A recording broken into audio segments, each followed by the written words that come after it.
Good morning, everybody, and welcome back to the Hail Mary. Hope you all had a beautiful weekend. It was very nice. We finally had college football back.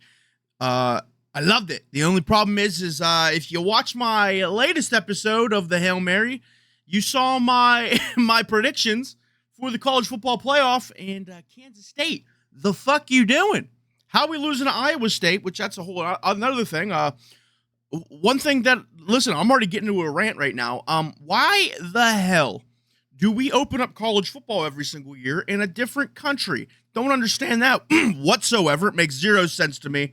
But yes, everybody, welcome back to episode, what is it, 9 or 10 of the Hail Mary? I have no idea anymore. I'm not keeping track. But welcome back. Today, I will tell you right now that other than watching college football, I drank most of the weekend. I had a lot to drink, so keeping up with sports was I tried. I mean, I went on Twitter, I read some stuff, but there were a lot of things that I missed. So if you're like, why aren't you talking about this topic? Well, it's because I have no idea what the hell's going on right now, but I will be locked in this weekend because college football is on and I'm going to be fully locked in on everything. But today, we're going to be talking about Cal Raleigh because he is a big topic of discussion right now. Him winning MVP potentially. We're going to talk about that. We will talk about the winner of the Little League World Series. We're going to talk about this entire Cleveland Browns situation. I made a video about this Shedeur Sanders stuff and what happened with him in the preseason. Half of the people were pissed at me for some reason. Half of the people were praising me for what I said. I think that what I said was perfectly reasonable, which it was literally nothing bad. All I said, well, we'll talk about it later. We're going to talk about Malik Beasley and why I think the government or whoever was investigating him, the FBI, whatever, should have to pay him a new contract. And then one of the most disturbing things that we saw this weekend was this whole Raja Jackson situation, which what the fuck is wrong with that dude? What the fuck is wrong with that dude? What a fucking sick dude. So we'll talk about that last because, yeah, what a fucking idiot that guy is. Let's just start it off and let's talk about Cal Raleigh. Cal Raleigh is putting together a incredible season right now for a catcher. You got to think about it. If he played any other position, people would be like, yeah, that's a normal season. But for some reason, when you're a catcher, you know, a lot of these guys, it's either they are really good at hitting or they are an elite glove guy. Cal Raleigh is doing it all. Cal Raleigh is fucking mashing the ball, and Cal Raleigh is a gold glove, platinum glove winning type catcher. And some people are upset that he's getting MVP nominations, mostly Yankee fans. They're mad that he's getting I think he's actually the leader right now for like sports betting to be MVP of the league, which the guy has 49 home runs this year, which is the single season home run record for a catcher. The last time we've seen somebody like this was like what, JT Realmuto? Like lately, I should say, where like they're decent or good glove, but also really good at hitting the ball. Cal Raleigh is putting up like first baseman numbers hitting. Like first basemen are like good at hitters, or you get like the right fielder like Aaron Judge right now. If this guy doesn't win the MVP and Aaron Judge does, which Aaron Judge has been hurt, and I guess if Aaron Judge played a full season, if you put that all in the retrospect, like sure, whatever. But Cal Raleigh, for a catcher, which playing catcher is much harder on your body than it is playing right field.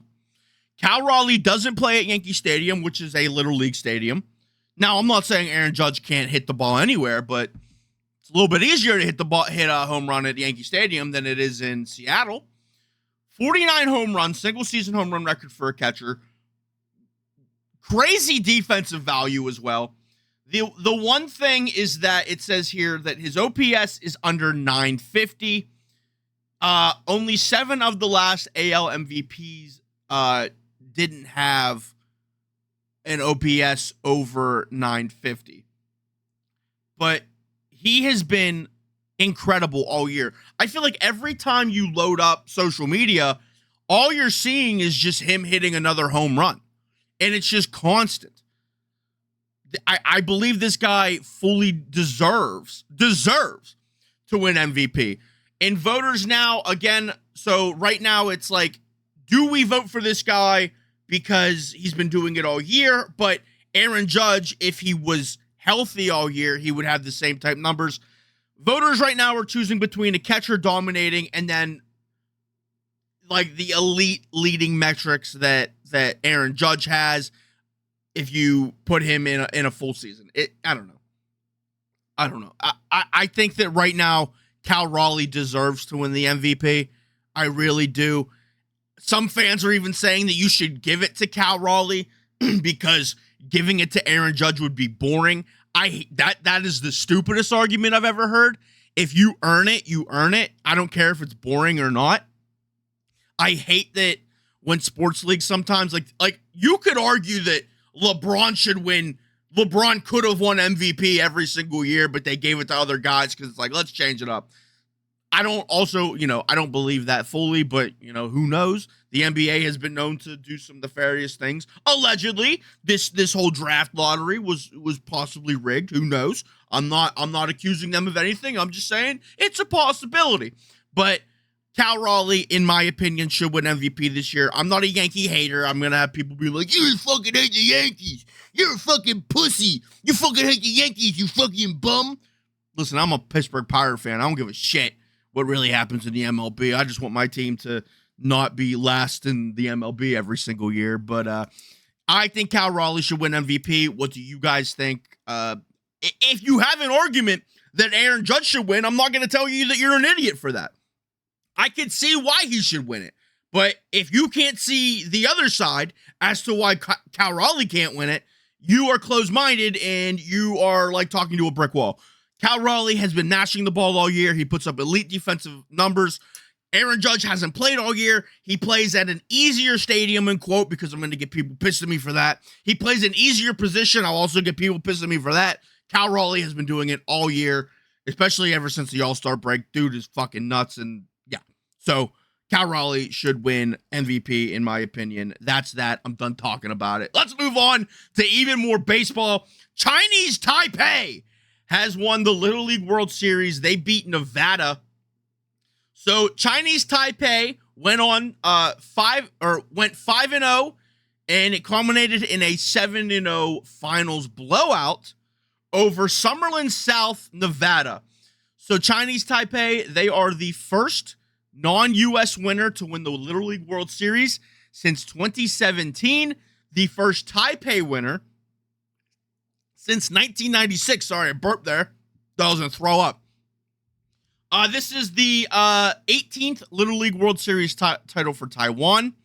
And Lin Chin Tse, I hope I'm saying that right. Listen, I'm sorry if I'm not. Dominant versus Nevada. Flirted with a no-hitter going into the 5th inning. And then also crushed a triple to clear the bases. We'll probably end up seeing this kid in the MLB. This is the same kid that also was throwing 82 miles per hour, which you hear that and you're like, that's nothing. Well, equate that to a Little League mound. This kid was throwing the equivalent of a 107 mile per hour fastball. As a freaking 12-year-old? Dude, I can't even throw 82 miles per hour. And this kid is throwing 82 miles per hour. That's the equivalent of 107 at the MLB level. If we don't see this kid playing in the MLB, which he's mostly going to play for the Dodgers, because that's just how it happens. They're going to get all the best players, and they're going to have fucking hit this kid. They're probably going to sign this kid in 6 years, or however old he is. Probably, 6 years. When he's 18, he's going to be the most dominant pitcher in the MLB, and him and Shohei Ohtani are going to win 10 million fucking world championships. But just insane. Like, watching this makes me feel so bad because it's like, dude, I wasn't even this good at baseball when I was 16 years old. I'm not good at baseball now. I will never in my life, I could train my entire life, the rest of my life, and I will still never be as good as these kids during the Little League World Series. And watching somebody throw 82 miles per hour, just throwing gas by people, and it's the equivalent of 107, makes me so sad. It makes me so sad because I will never be able to do that in my life. But hey, Chinese Taipei, congratulations to you. Now, Summerlin South, they had a real good run as well. I mean, we're not going to put down our American teams. It's just that they got fucking mowed down by the next Shohei Ohtani, probably. There's nothing you could do. This kid's throwing like Aroldis Chapman. What are you gonna do? I wouldn't even be able to touch that. So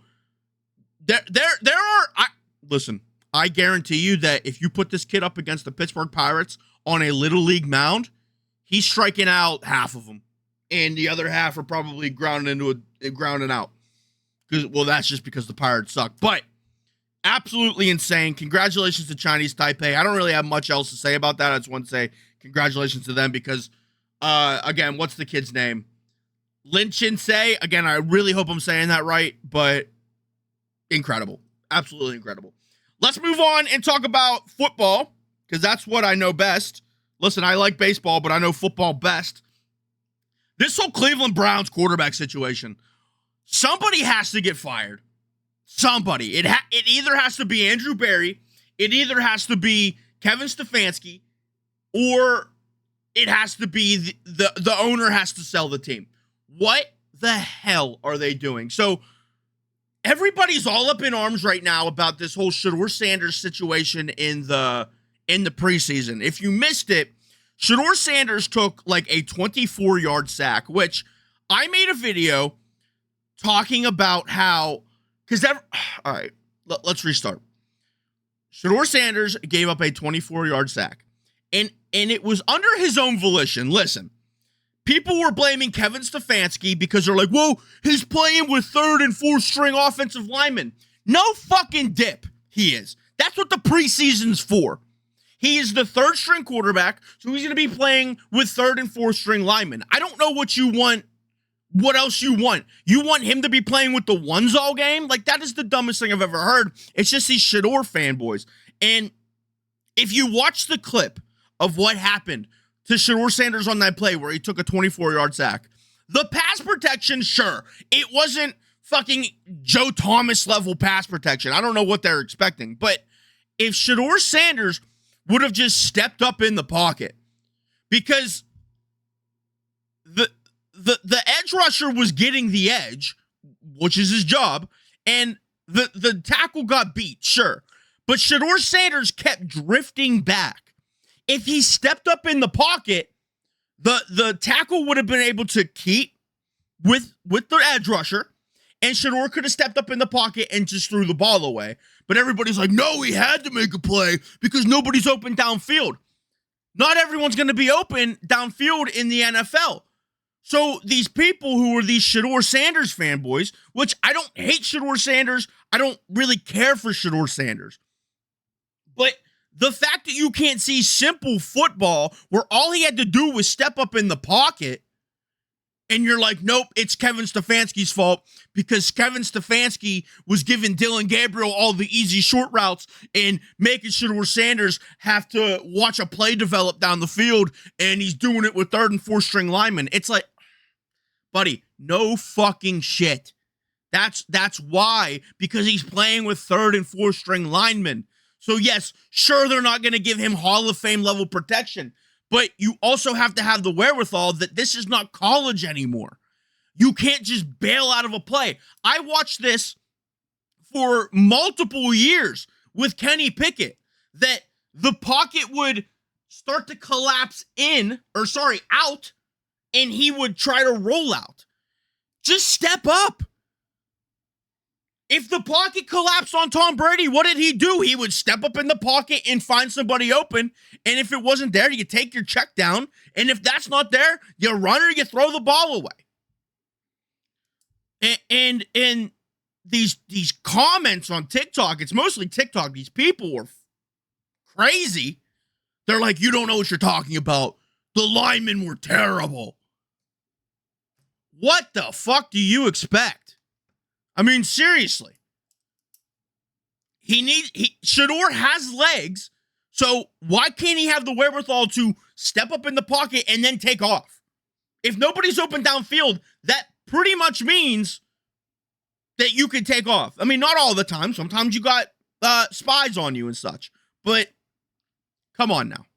Come on now. Just because he's playing third string and he has third string linemen does not mean that there's some vendetta against him. Now, I will say, I don't think Kevin Stefanski likes Shedeur Sanders. Okay, I should rephrase that. I don't think he wanted Shedeur Sanders on the team because they already took Dillon Gabriel at number 3, or not number 3, at third round pick. They had Joe Flacco. They had Kenny Pickett. They have Dillon Gabriel. I don't think it was Kevin Stefanski's choice to take Shedeur Sanders. I think that came from Andrew Berry. I think Andrew Berry or it could be both. I don't know the whole situation because I wasn't in the draft room, but maybe the owner, some people were saying the owner saw dollar signs with Shedeur Sanders and saw the hype more than what he could do on the football field and thought, well, if I bring him in, I could sell jerseys and whatnot. That makes sense too. But Kevin Stefanski, I think, is going to, if Andrew Berry wanted Shedeur Sanders, if there's a point in the season where the Cleveland Browns are so bad, like I'm talking like 1 or 2 wins after like 11 weeks, and he doesn't play Shedeur Sanders out of spite, I could see him getting fired, Kevin Stefanski, because Andrew Berry's like, you got to play my guy. If he took Shedeur Sanders under his own volition. Sorry, I'm burping. I had too much coffee. But I don't think Andrew Berry is going to get fired by the owner because he only used a 5th round pick on Shedeur. I also, though, think that keeping 4 quarterbacks doesn't make sense for the Cleveland Browns. I think you go into the season. I think Joe Flacco should have been the quarterback. Yeah, he's your QB1. If things don't work out, if somebody gets hurt at quarterback, you move Flacco to wherever so he can play. I think Kenny Pickett should have been the one who was on the chopping block because I think the Cleveland Browns, listen, deep down the Cleveland Browns should know they're not very good. You're not at the level of the Steelers. You're not at the level of the Ravens, of the Bengals. You're not winning the division. You're probably not even making the playoffs. Why not have Flacco at starting quarterback? Because maybe something can happen. You can win a few games. And then if nothing works out, it's like, okay, we'll play Dillon Gabriel. We'll play Shedeur Sanders and just see what you have. You kind of know what Kenny Pickett is at this point. I mean, yes, things can happen. We saw it with Baker Mayfield. I don't trust the Cleveland Browns to fix Kenny Pickett. They ruined Baker Mayfield, so Kenny Pickett should go somewhere else. Trade him to like the Chiefs or the Rams or an offensive system, Minnesota, Green Bay, I don't know, somewhere better. But I think Kenny Pickett should have been the odd man out. I don't think they should be running 4 quarterbacks. I think if things don't work out for Joe Flacco, maybe that's the reason they're keeping 4 quarterbacks. Maybe it's like, hey, we lose the first 4 games and a quarterback gets hurt. Let's move Flacco. Let's start Kenny, see what we got. If he sucks, let's play Dillon. If he sucks, let's play Shedeur. But where I think somebody's going to get fired is if we get to that point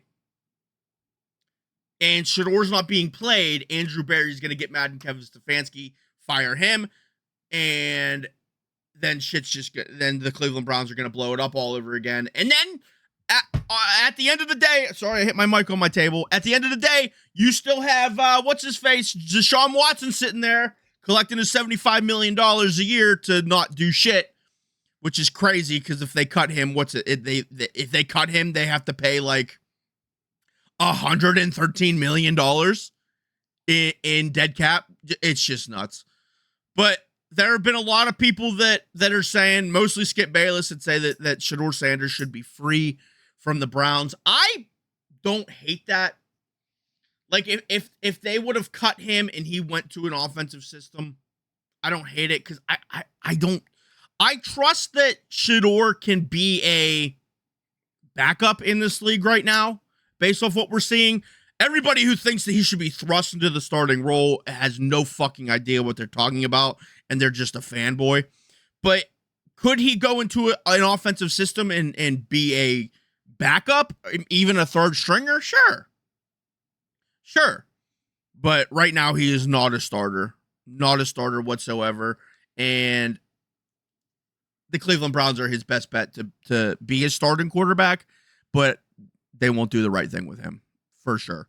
So that's just sorry I went on a rant about that. It's just fucking idiots, dude. I mean, like, you make one video about Shedeur. If you talk good about him, people freak out. If you talk bad about him, people freak out. You can't win. You can't win with either side. And I made one video praising him. I made one video that I wasn't even talking shit. I just said, hey, Shedeur should have stepped up in the pocket. And people are like, you fucking idiot. You don't know fucking football. Watch the clip. Watch the clip and tell me if Tom Brady would have rolled out. Would Tom Brady run backwards 50 yards? No. Tom Brady would have stepped up in the pocket. Any competent quarterback. Joe Flacco would have stepped up in the pocket. But Shedeur fanboys have no idea what they're talking about. They don't. I'm telling you, I think that their perception of football has been skewed because they're so used to watching Shedeur at Colorado, where his offensive line was actually bad, and he had to run backwards 50 yards, and people were like, that's football. Yeah, that's football. That's not football. I'll tell you right now, that's not football. Watch an actual football game, and then you'll learn that's not football. Do that in Madden. Actually, play me in Madden and run backwards when the pocket collapses all the time, and I guarantee you ain't winning shit. So play a game of Madden and then get back to me before you want to talk to me about football. How about that? All right, let's move on to our next topic. Let's move on to our next topic. It's Malik Beasley, because I think that he's owed a lot of money from the government. So Malik Beasley was part of this whole investigation for like a federal gambling probe with the NBA, and they thought that he was betting on his own games, which because like there were lines coming out for like his under on rebounds, which first of all, I don't know. I don't think that you would be taking your own under. I mean, I guess you could be, but it's stupid stuff. Absolutely stupid. Basically, what happened was he was part of this federal investigation. They thought he was betting on his own games. Comes out that there was nothing. They couldn't target him anymore because they found absolutely nothing.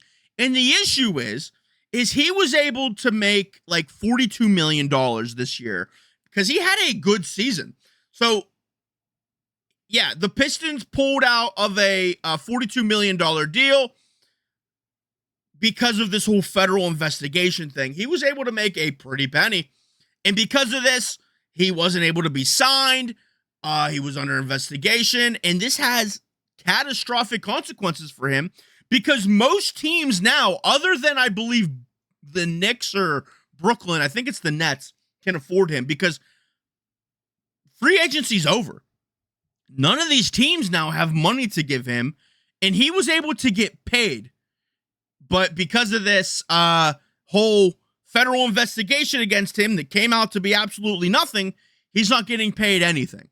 And I think that if he's not able to find a team that's able to give him the money that he was going to make, whoever ran this investigation, I don't know if it was the FBI or whoever, they should have to pay him his salary for the year because that is crazy.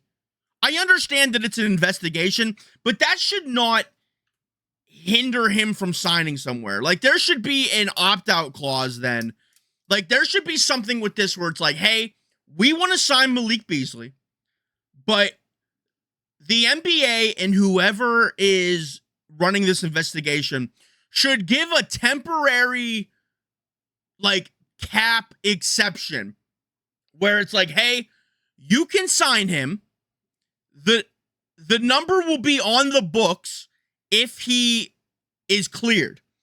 But if he's not cleared, we'll say he's making $42 million a year. The league's like, we will give you an imaginary $42 million that you can go out and sign more players.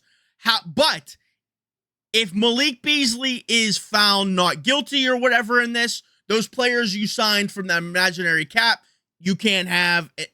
I get that that's a complicated system, but you're completely screwing this guy over. For something that he didn't do. You didn't find any evidence of him doing this.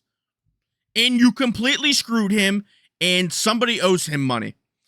And teams now, that they're still being cautious because they don't, who knows? Something else can pop up. Like, completely ruined what this guy could have made. And the league, whoever ran this investigation, they owe him a big fat check. That is absolute ludicrous. It is insane. It's dumb. That's literally all I could say. It's dumb. I don't really have much else to say about it, but somebody needs to pay this guy his money, because if you find nothing, you got to pay him. You got to pay him. Okay. Let's move on to our final topic. I know this is a quicker episode. Our final topic is this Raja Jackson situation, which it's one of the most heinous, disgusting things that I have seen. So Raja Jackson, who is the son of Rampage Jackson, he was going to this professional wrestling event. Yes, professional wrestling as in like the scripted wrestling where, I never say it's fake. I don't believe wrestling's fake because those guys actually put their bodies on the line, but it's scripted. So before the event, this guy named Psycho Stu, who was the opponent whatsoever of Raja Jackson, thought that they were in character. So Psycho Stu, before the events, like hours before, ended up taking a can that was empty and cracking it over Raja Jackson's head.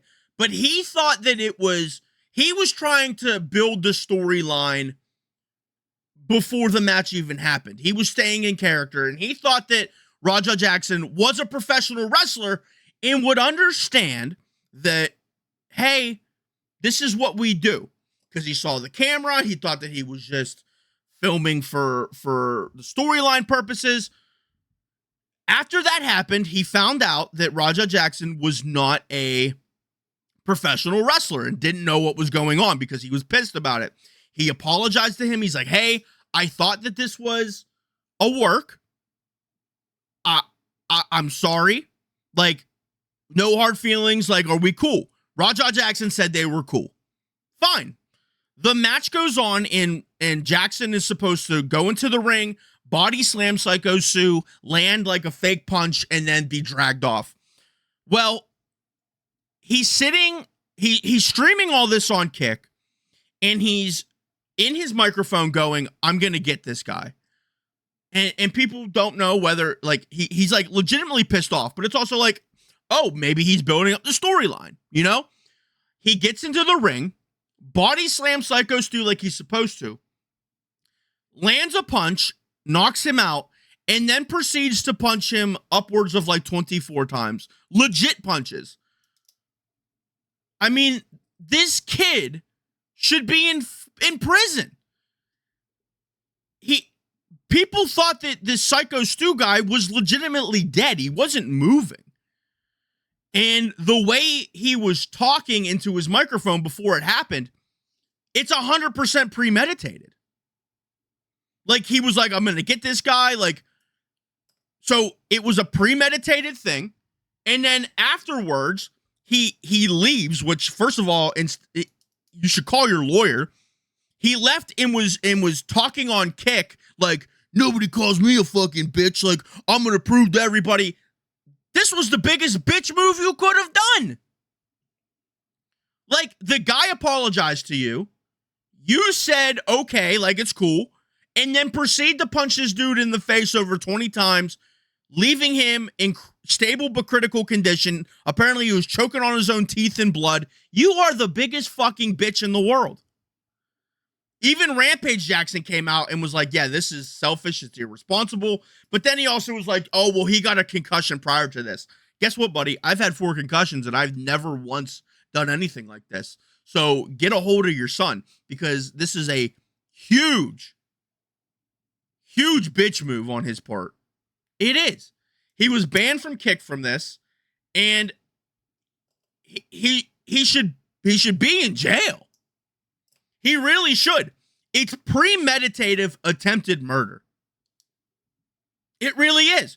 And if Psycho's, like, give Psycho Stu then, which you should now, but give him a minor assault charge then for smashing the can on his head.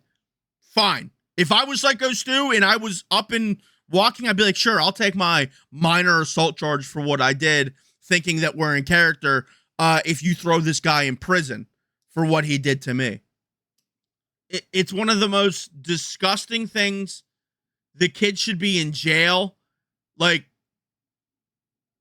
absolutely disgusting. Ridiculous.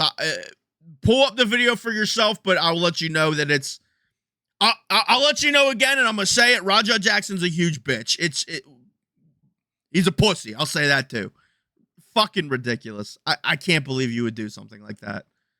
After the guy apologizes to you, whatever. So that is the end of the Hail Mary. Sorry we had to end on a low note. We got football on Thursday. We got football on Thursday at 1 o'clock. Oh my God, I'm so excited.